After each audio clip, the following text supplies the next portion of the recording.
Jackson's POV. Nagising ako nang maramdaman kong may tumatapik sa balikat ko. Gustuhin ko man na huwag na lang yun pansinin pa, at magpatuloy na lang sa pagtulog, ay hindi ko rin naman magawa, dahil napakaingay na niya. Dahan-dahan kong iminulat ang aking mata, at ang nakangiting imahe ni Georgina ang sumalubong sakin, those smiles. It's priceless. Good morning Mr. President, masayang bati nito sakin. Hindi ko siya pinansin, at sa halip ay bumangon na ako, para may handa na ang aking sarili, at marami pa akong kailangang gawin. Papasok na sana ako ng bathroom, nang habulin ako nito, at yakapin patalikod. Para akong nabato sa kinatatayuan ko, dahil sa ginawa niyang yun. She never hugged me before, nang kaming dalawa lang. She's being sweet in public, because we need it for publicity, kaya naman hindi ko maintindihan, kung bakit niya ginagawa ang bagay na ito ngayon. Pumihit ako paarap sa kanya, at doon nakita ko, napapatak ng luha nito, pero pinilit niya pa ring ngumiti. I immediately cupped her face, hey, what's wrong? Malambing na tanong ko rito. Hinawakan niya lang din ang mga kamay ko, na nakahawak sa mukha niya. Umiling siya sakin, at ngumito. Nothing, huwag mo na lang akong pansinin. Tinanggal ni Georgina ang mga kamay ko, na nakahawak sa mukha niya, at lumakad na siya palabas ng kwarto. There's a part of me that wants to stop her from walking away, pero mas pinili ko na lang na pabayaan siyang makalabas ng kwarto. Georgina's POV. A tear escaped from my eyes, upon leaving our room. I am aware that he know that, I'm just lying when I told him. Nothing, pero hindi man lang siya nag-insist, na aminin ko sa kanya, kung ano ba talagang problema. Wala naman talagang problema, wala para sa kanya, kasi ako lang naman ang mayroon. Ako lang naman ang namimobalma, kung paano ko dapat pigilin ang nararamdaman ko para sa kanya. Hindi ko kasi maintindihan, kung bakit mas minamahal ko siya bawat araw, kahit na wala naman siyang pinapakitang maganda sakin, kahit na lagi siyang busy, at kahit na lagi kong nararamdaman, na hindi niya naman talaga ako mahal, at ginagawa niya lang yung mga sweet gestures niya, kapag nasa public places kami, or events. Ang hirap kapag isang buong bansa, ang kaga mo sa lalaking mahal mo. Lalo na kapag matagal niya nang pangarap, ang pagsilbihan ang bansang yun, habang aksidente niya lang akong napangasawa. Wala sa sariling naglalakad ako, papunta sa kung saang sulok ng lugar na ito, nang mabangga ko ang isang tao. Madam, are you okay? Nag-aalalang tanong ni Lieutenant Suarez. Isa pa rin itong babaeng ito. Head of security ko lang yan, pero panay ang English. I'm fine, sagot ko rito. Mabuti naman po. Mayroon po kasi kayong charity event, na kailangang puntahan. Mrs. Acosta will be there too, seryosong sambit nito. I badly want to go on a charitable event, kahit nung celebrity pa lang ako, kaya naman agad akong napangiti, na mayroong ganitong event na kailangan ang existence ko, but the thing is, nandoon yung matandang bruha. Tuldok, hindi ko kaya yung pagiging plastic, ng babaeng yun. Hindi ako makapaniwala, na naging idol ko siya dati. Handa na po yung gagamitin nating sasakyan. Dumiretso na ako sa may pinto, at sumakay sa kotse, ilang oras din ang inabot ng biyahe namin, dahil sa Zambales pala yung event na yon. Ang hectic ng schedule ni Jackson ngayong araw. Malamang nawala na rin sa isip niya, na ngayon iyong birthday niya, bulong ng isip ko, habang nakatingin sa bintana ng kotse. Nakatulog na rin ako sa nang katagalan ng biyahe. Nagising na lang ako, nang maramdaman ko ang bahagyang pagtapik sa braso ko, Mrs. President, nandito na po tayo. Umupo ako ng maayos, at dumungaw sa bintana, sa pakiwari ko'y nasa baryo kami ng mga Igorot. Pagkababa pa lang ng kotse, natano ko na kaagad ang mga batang nagtatakbuhan sa paligid, may masamang hanging palapit sa kinatatayuan ko, walang iba kundi si Leila. I'm happy that you find time para makapunta sa charity event na ito hiha. Nakangiting wika niya. Sorry na lang siya, pero aware ako na puro kaplastikan lang yung pinapakita niya. Why not Mrs. Acosta? Besides I am fond on this kind of things. I love doing charity work even before, malumanay na saad ko. Magsasalita pa sana siya, nang lumakad na ako papunta sa mga katutubo, para kausapin sila. Iyon naman talaga ang pakay ko sa pagpunta rito, at hindi ang makipagplastikan sa bruhang si Leila. Tuldok. The program started a minute after the arrival of other volunteer. Feeding program muna yung una naming ginawa. The children's here badly needs help. Masyado silang payat para sa edad nila. Kulang sila sa nutrisyon, kaya naisip ko na ring gawing isa sa mga project ko, ang tuloy-tuloy na feeding program, until the children here reach the right weight for their age. Habang nagsasandok ako ng lugaw, isang bata ang nakaagaw ng aking atensyon, para kasing ang lungkot niya, at napakamailap niya sa ibang mga tao. Kilala mo ba yung batang yun? Tanong ko sa isang matandang katutubo, habang tinuturo ko yung bata. Si Lino yan, palaging malungkot ang batang yan, simula nang mamatay ang kanyang nanang, noong nakaraang taon. Ang tatang naman niya, ayon at abala sa pag-aararo. Nawala ang mga ngiti sa mukha ko, nang malaman yun, marahil ay apektado pa rin ang bata sa pagkawala ng mama niya. Ayotinant Suarez, ikaw muna rito, may pupuntahan lang ako saglit. Sabay abot ng sandok dun, saka ko tinungo yung lugar kung nasaan si Lino. Hello, bati ko rito, kaya lang ay mukhang natakot ko siya, dahil itinago nito ang sarili niya sa likod ng isang puno. Ngumiti ako at muling lumapit sa kanya. Gusto ko lang makipagkaibigan, hindi naman kita sasaktan. Unti-unti na itong lumabas mula sa pagkakatago sa puno. Hello, ako nga pala si Ate Georgina, bakit ayaw mong sumali doon sa iba pang mga bata? Ayoko, gusto ko si Nanang. Nawala ang mga ngiti ko nang marinig yun, naalala ko ang sarili ko sa kanya. Halos ganito rin ako nang mamatay ang tunay kong mama. Pwede mo naman akong maging nanang, kahit saglit kung gusto mo. Unti-unting lumiwanag, ang kanina lang ay malungkot niyang mukha. Papayag ka po. Tumango lang ako sa kanya. Laking gulat ko, nang tumakbo ito sakin, at mahigpit akong hinagkan. Nanang, bulong nito sakin, at naramdaman ko ang pagpatak ng luha niya sa aking braso. Kaagad ko ring naman siyang niyakap pabalik. Sa totoo lang masayahing bata talaga si Lino, at madaldal, halos 1 oras pa lang kaming magkasama, pero napakarami niya nang naikwento sakin. Nakatulog ito na nakaunan sa mga braso ko. I can't help but smile, bigla ko na lang naisip, ano kaya ang pakiramdam na magkaroon ng sariling anak.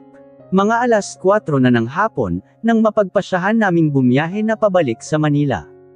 This place is simple yet peaceful, napakapayak ng pamumuhay. Walang nakaangat sa buhay, pero lahat sila masaya.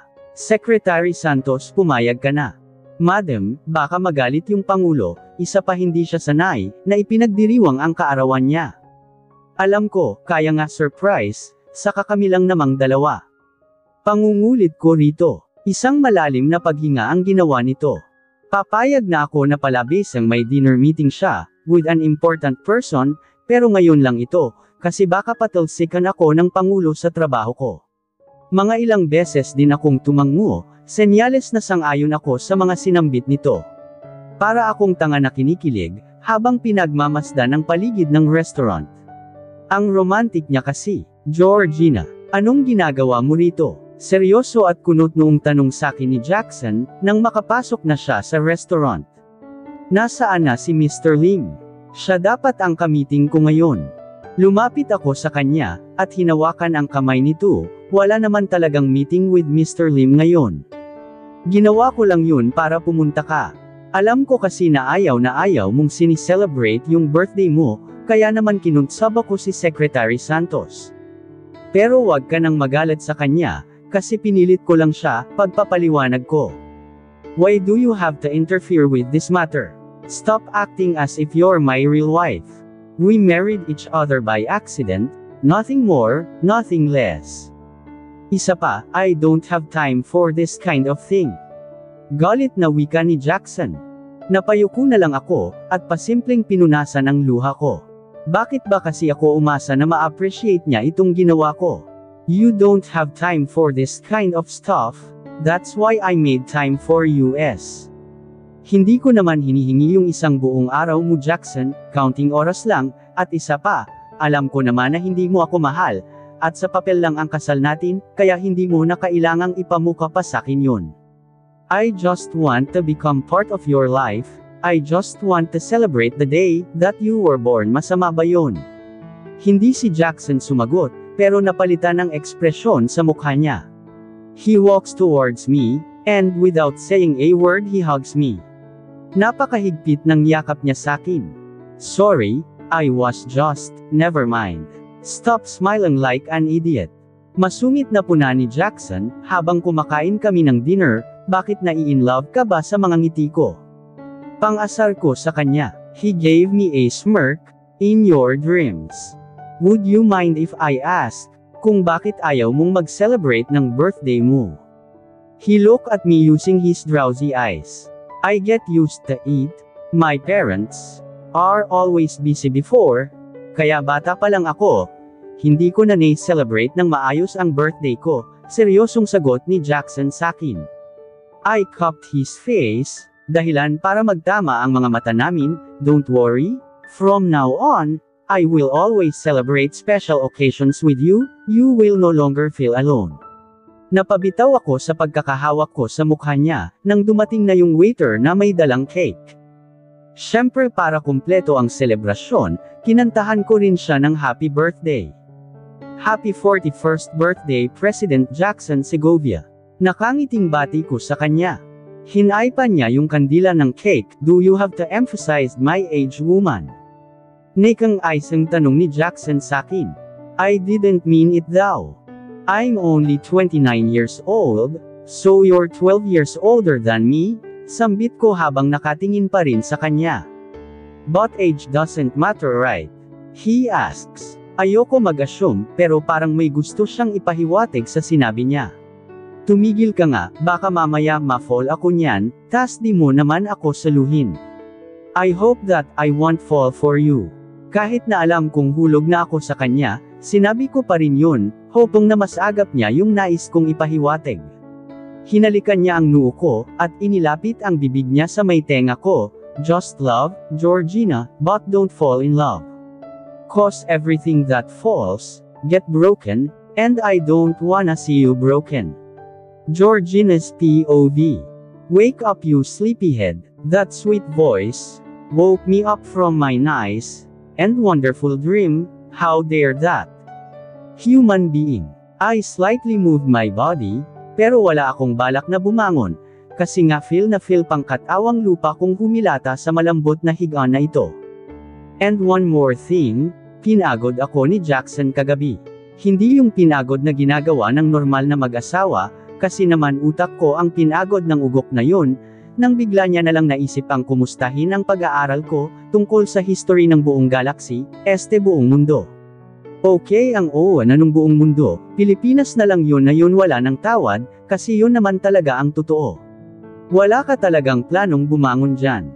Alam ko na si Jackson ang nagmamay-ari ng boses na yun, at alam ko rin na unti-unti na namang nag-beast mode ang lolo nyo. Marahan kong iminulat ang talukap ng aking mga mata. Napabalikwas ako ng bangon, nang makita ko kung gaano kalapit ang mukha niya, sa mukha ko, dahilan para magkauntugan ang mga noo namin. Ouch! Ang sakit, pagrereklamo ko, habang hinahaplos ang noo ko. He leaned closer to me, and removed my hands from my forehead. Are you okay? Masakit ba? Do you want me to bring you to the closest hospital? No, I'll call the doctor instead. Napanganga na lang ako, dahil sa mga pinagsasabi niya. I should be glad that this man, that I love care for me now, pero kasi naman ang niya po sobra. Wala pa naman akong nabalitaan, na mayroong namatay, dahil lang sa nontog ang noo sa noo din ng isang tauwat. He asked curiously, his poker face is now on duty. Lagi naman. Lumapit ako ng bahagya sa kanya, at idiniretso ang kilay niyang nakakunot na naman. Imagine napakagwapo niya, na kahit lagi siyang nakabusangot, ano pa kaya kung maging hobby niya, ang pagngiti, baka pati presidente ng Amerika ma-inlove na sa asawa ko. I gave him my sweetest smile. I'm fine, Jackson, just calm. Napatingin ako sa orasan sa may side table, at Halos ihambalos ko sa kanya, yun nang makita ko na 3:00 pa lang ng madaling araw. It's still early. Why do you have to wake me up? Sanggal ko sa kanya, at nahiga ulit sa higaan. Isasama kita sa Batanes, I have some appointment there, so stand up and fix yourself. Why? Bakit pati ako damay? Kapag may mga appointment chucho ka naman sa labas ng syudad, ay hindi mo naman ako sinasama. Ba't isasama mo ako ngayon? Because I need my wife. There and please, babe, try to fix that language of yours and your terminologies. Yes, Mr. President, sarkastikong wika ko. Itong lalaking ito, masyado. Lahat na lang ng pwedeng kontrolin, kinontrol niya. Hurry up. Ito na nga, sandali. Nakakaloka naman. Jackson's POV. Mr. President, the chopper is waiting outside. What took you so long? I asked impatiently. This woman really knows how to annoy me. Kalma lang, nandito na ako, ikaw naman na mismo ko agad. She asked while smiling like a fool. Seriously, she's acting like a kid again. Let's go. We'll be late. Inalalayan ko siya sa pag-akyat sa helicopter. Hindi lang si Georgina isip bata, isa rin siya sa pinaka-clumsy na nakilala ko sa buong buhay ko. After a couple of hours we arrived at Basco, Batanes. Ano bang gagawin natin dito? Tanong ni Georgina, nang makababa na kami mula sa helicopter.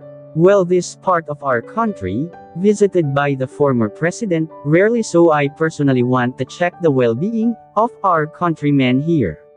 Gusto kong malaman kung ano-ano pa ang mga bagay at infrastruktura na kailangan ng probinsyang ito, especially na mahaba ang biyahe mula sa islang ito at sa mainland.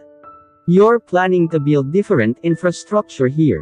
Let me rephrase that, my dear wife.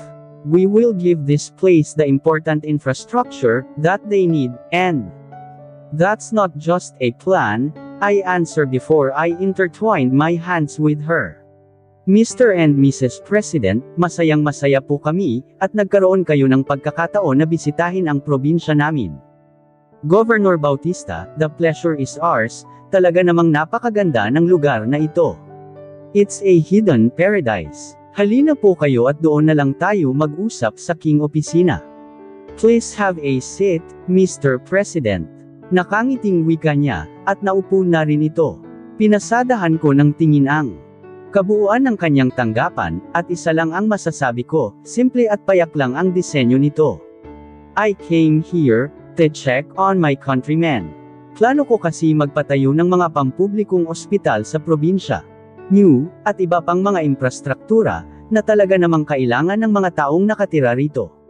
Malaking tulong po yan sa mga kababayan ko pag nagkataon, happiness is written all over his face. Well then, the office of the president will be sending survey questions, after, so we can start this project. Sambit ko sa katumayo mula sa kinauupuan ko, upang makipagkamay sa kanya. Maraming salamat talaga, mahal na Pangulo, isa itong napakalaking tulong samin, seryosong sambit nito, habang nakikipagkamay sakin. You don't have to thank me, Governor. This is my responsibility as your president. Babe, este president, bati sakin ni Georgina, nang makalabas na ako ng tanggapan ng gobernador. Bakit mo binawi? I asked, referring to what she said, or call me rather, liar. Ang alin? My lovely wife asked, a little bit confused. You called me babe, but then, binawi mo siya by addressing me president. Napaigtad naman ako, nang sandutan niya ang tagiliran ko, what the, stop that, baka may makakita sa atin. Ikaw ha, nagugustuhan mo na ang pagiging clingy ko sa'yo. Isa pa, ano naman ngayon, kung may makakita sa atin, kinikiliti lang naman kita. Wala naman tayong ginagawa na maaring makaeskandalo sa kanila, maliban na. Langkong, she let her sentence hang in mid-air. Kunot noong tanong ko sa kanya. Never mind, babe. Lalakad na sana siya papunta sa kung saan, pero kaagad ko siyang ikinulong sa mga bisig ko. J. Jackson, may problema ba tayo? Nag-aalalang tanong ni Georgina sakin, habang seryoso niyang pinagmamasdan ang aking mukha. Nothing, I just want to hug you. Georgina Segovia, baka malaglag ka riyan, I hissed. Paano ba naman kasi, tumutulay siya sa seawall. Habang nakasuot ng takong. Ang lalaki pa man din ng alon ngayon. This woman seems like she can't hear me, or what kasi patuloy pa rin siya sa pagtulay-tulay roon. Isang malaking alon ang hahampas sa seawall, kaya dali-dali akong tumakbo palapit sa kanya, at hinayla siya pababa. Are you out of your mind? Magpapakamatay ka ba? Hindi ko na napigilan ang mapasigaw, nang hamupa na ang malaking alon na yon. I'm sorry, hindi ko naman alam. Please, Georgina, makinig ka naman sakin. Paano kung napahamak ka dahil sa alon na yun? Hindi ko alam kung anong gagawin ko kapag may nangyari sa iyong masama. Hindi ko alam kung anong gagawin ko pag nawala sakin ang babaeng mahal ko. I blurted. Parehas kaming natigilan matapos kong masambat ang mga katangang yun. Mahal mo ako? Nag-aalangang tanong ni Georgina sakin. I sighed and hugged her once again. Yes, I love you. Hindi ko alam kung bakit, pero ang alam ko lang mahal na mahal kita, and losing you would be my biggest regret, kaya please promise me that you'll stay with me. I hate you for stealing my heart, Georgina. I hate you for making me this crazy about you, and all but those things that I hate about you is the mere reason as to why I love you now. Nagangat si Georgina ng tingin sakin. A tear escaped from her eyes. Alam mo bang, matagal ko nang gustong marinig ang mga salitang yan mula sayo. Alam mo ba kung gaano mo ako pinasaya ngayon? Tuluyan nang ang pamatak ang mga luha ni Georgina, that I immediately wiped using my thumb. Marahan kong hinalikan ang kanyang noo.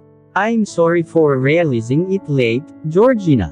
I didn't realize that I am in love with you the first time that I saw you. She hugged me real tight. Slow ka kasi. Humiwalay siya mula sa pagkakayakap sakin, at itinapat ang kamay niya sa kanyang tainga, sabay bahagyang inilapit sa mukha ko yun. I love you, Georgina Evangelista Segovia, I whispered. She gave me a peck on my lips and hugged me again. I love you to the moon and back, Mr. President.